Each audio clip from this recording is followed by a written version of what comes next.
Kama wewe ni mwanamke una mpango wa kuolewa kuja kupata mwanaume bora zaidi kwenye maisha yako, na saa nyingine unaweza ukawa uko naye lakini ana hizi tabia 5 ambazo naweza kutajia hapa, usimwache. Huyu ni mwanaume bora sana kwenye maisha yako.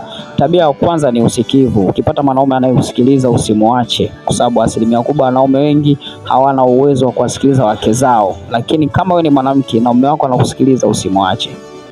Yaani usimwache, kwa sababu akiwa na uwezo wa kusikiliza basi anakuwa na uwezo wa kukusaidia, anakuwa na uwezo wa kukuelewa, anakuwa na uwezo wa kukujali. So ukipata mwanaume anayekusikiliza kile unachokizungumza na kuelewa, basi huyo mwanaume usimwache. Lakini tabia ya pili, ukipata mwanaume mwenye maono, ana tabia ya maono, ana tabia kuangalia kesho zaidi kuliko leo, pia wewe usimwache. Kwa sababu wanaume walio wengi wanaangalia leo, lakini ukipata mwanaume ambaye ana maono, anaangalia vitu vikubwa zaidi, anaangalia kesho zaidi, ana mipango mikubwa zaidi, anaona mbali zaidi, wewe pia usimwache. Yaani ukiona mwanaume anaangalia mbali zaidi, anaangalia familia yake, labda watoto wake watasomaje, wataishije, afanye nini ili maisha yake yakae vizuri, afanye nini ili mke wake uendelee kuwa safi, uendelee kupendeza, uendelee kunawili, kwa maana hiyo familia iendelee kuwa bora. Huyo mwanaume usimwache, ni mwanaume bora zaidi kwenye maisha yako. Hiyo ni tabia ya pili. Lakini tabia ya tatu, ukipata mwanaume mwenye huruma, yani mwanaume ambaye anakuhurumia, hasa unapopata changamoto fulani au unapopitia majanga fulani au ukiwa unafanya kazi fulani, anakuhurumia. Labda kuna kazi fulani unaifanya, kuna namna fulani anatamani upumzike, anakuonea huruma, yani yeye ana huruma na wewe. Saa nyingine ukiumwa anakuhurumia, ukiumwa anakutafutia dawa upone, yani anakuwa na huruma, anakuhurumia. Ujue mwanaume ni bora sana kwenye maisha yako.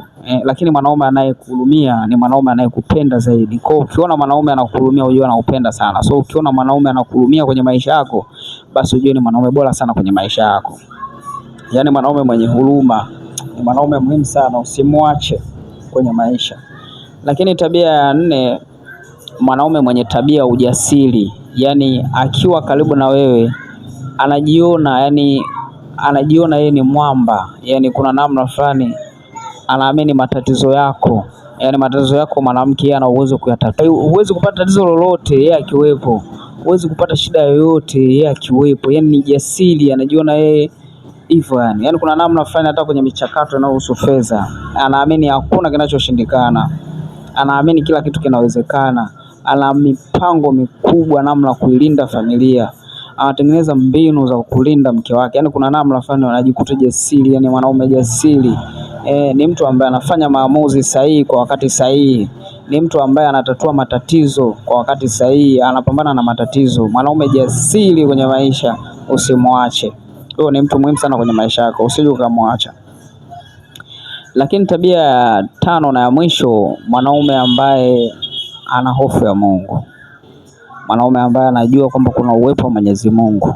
Mwanaume ambaye anaogopa kufanya mambo fulani akiamini anamkosea Mwenyezi Mungu. Kuna namna fulani hivi anakuwa hata na ile hali ya uaminifu. Uaminifu katika kazi, uaminifu katika mahusiano, uaminifu katika michakato, yani kwa namna fulani kwa uaminifu. Kwa ukipata mwanaume mwenye hofu ya Mungu, bwana usimwache. Huyo ni mtu muhimu sana kwenye maisha yako. So ukimzingatia mwanaume huyo vizuri, basi ujue mtatengeneza familia bora sana kwenye maisha na mtakuwa bora sana.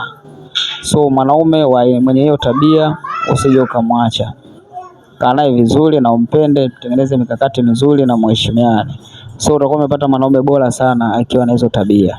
Bwana, kama umesikiza hii video mwanzo mpaka mwisho, bwana gusa alama subscribe hapo chini, lakini comment kama mume wako ana tabia gani, unaweza ka comment hapo. Kama ana moja kati ya hizi tabia ambazo tumeenda kuzitaja hapa, pia unaweza ka comment. Lakini pia usisahau kulike, kushare video hii kwa watu wengine.